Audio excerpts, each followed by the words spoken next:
I'm at Lago di Como and where to better film a video about how to get rich without living frugal. This here is the ultimate playground of the rich. Many millionaires and billionaires either live here or have their summer residence here. And this is not the kind of financial freedom where people are penny pinching. It's about making strategic decisions and a mindset of abundance that allows them to build wealth and also keep wealth while at the same time enjoying the luxury and living life to the fullest at the same time. So let's dive into the secret of achieving wealth without sacrificing the joys of life right here at Lago di Como. And yes, it's windy, that's why my hair looks like this.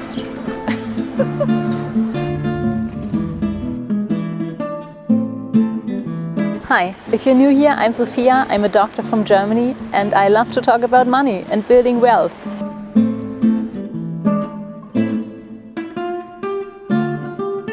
Now, whether or not you think that you can have luxury and live the life you want comes down to your belief system. Maybe you have heard of that abundance mindset where you focus on the possibilities of life, on the endless opportunities, on the ever-changing flow of life. And the opposite of that is a scarcity mindset. This is where you focus on the limits and the given facts and all the things that you don't have and you cannot do and you do not have.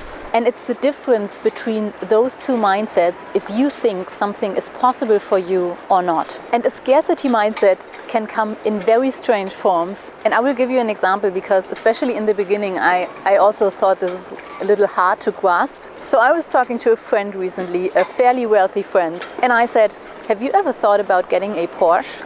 And the friend was like, no, they are way too expensive. And then I said, you know you can get one, a used one, for way under 100k, right? And then the friend was like, really? And what I found interesting about this whole conversation is that this wasn't even about the money, because the current car actually, from a price perspective, wasn't far away from that. So this wasn't at all about the money, it was about a belief and about this categorization of a specific thing, in this case a Porsche, without like checking reality, if you will. And don't get me wrong, a Porsche is still a very expensive and luxury car. It's just sometimes we learn something or think in a specific pattern and then we keep that pattern without really checking in if it still makes sense for us. And those types of beliefs are very important, not just in personal finance, but also other areas of life as well. So if you believe you have to save every penny and spend on nothing at all in order to become rich, this will be your reality. Can you build wealth like that? Absolutely. Where it's shown that many millionaires in the US actually don't have that like flashy lifestyle. And there are also people on Ramit Sethi's podcast, I Will Teach You to Be Rich, who are very rich and living insanely frugal. Do some people get there because they live that way?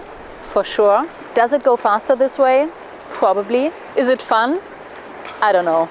I personally think it's all about finding the right balance between saving and investing money and also spending money. Because let's face it, we never actually know how much time we're given. But I'll come back to this later. The point of this first section is that I don't want you to think that you cannot experience things, for example, like this, or certain other things, just because you think that it's preserved for just a small group of people.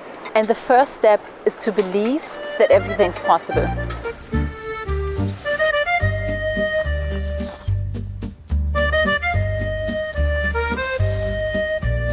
The secret to not living frugal and building wealth at the same time is to have the right system.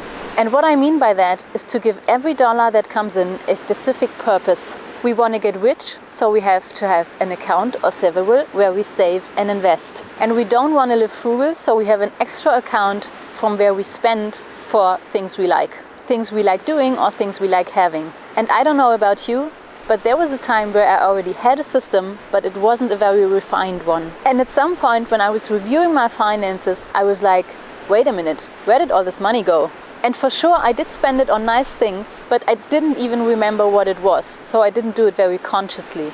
And I think the secret is to decide on what is really important to us and then spend on that. Because if you're like me and you're not a multi-millionaire yet, our resources are limited, there's no question about it.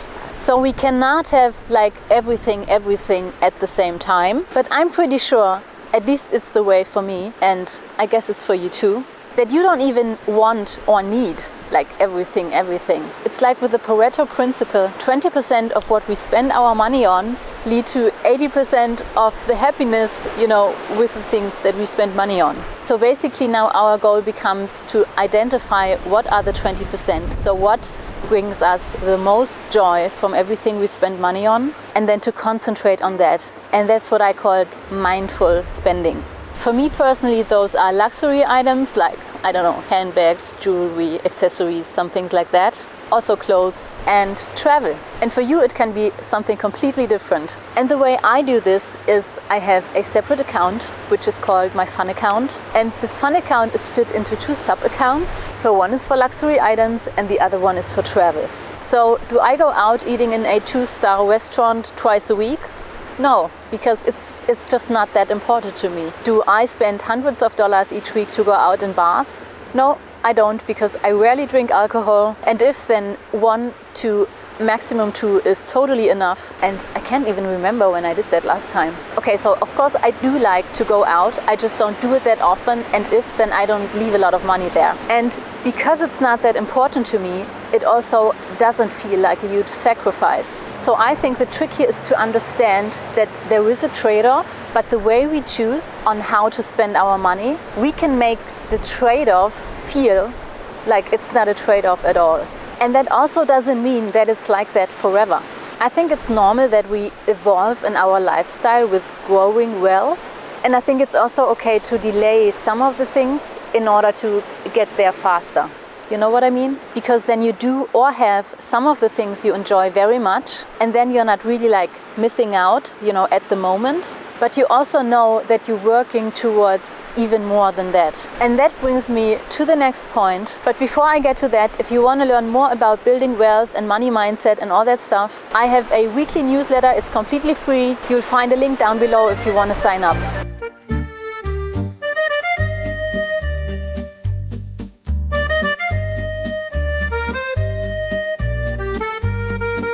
Now we already talked about the spending part, the non-frugal part of the video. But of course this video is about getting rich, becoming wealthy, building wealth as well. And in a nutshell, we become rich by keeping our money and let it work for us. So equally to the part of your income that you use for mindful spending, you also allocate something to your wealth account. And your wealth account is where you invest money into assets, and with your assets your money keeps growing and growing. And at some point it becomes so much that it starts paying you. So your own wealth starts paying you without you having depending on, an employer who pays you instead. And that's when we ultimately become financially free. And those assets, for example, can be stocks, it can be bonds, it can be cryptocurrencies. Although I would say that's rather a speculation. It's also your own earning capacity, which means to keep learning and keep growing in your job so that it allows you to,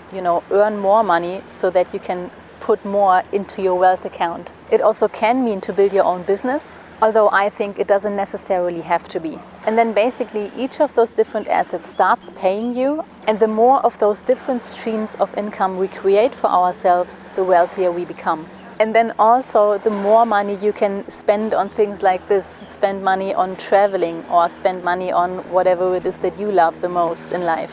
Now I hopefully got you hooked on growing your wealth. I have linked a beginner's guide to investing if you haven't started yet here. Also, if you like that format, this like filming in nice places, please let me know. Then I'll be happy to provide more of that.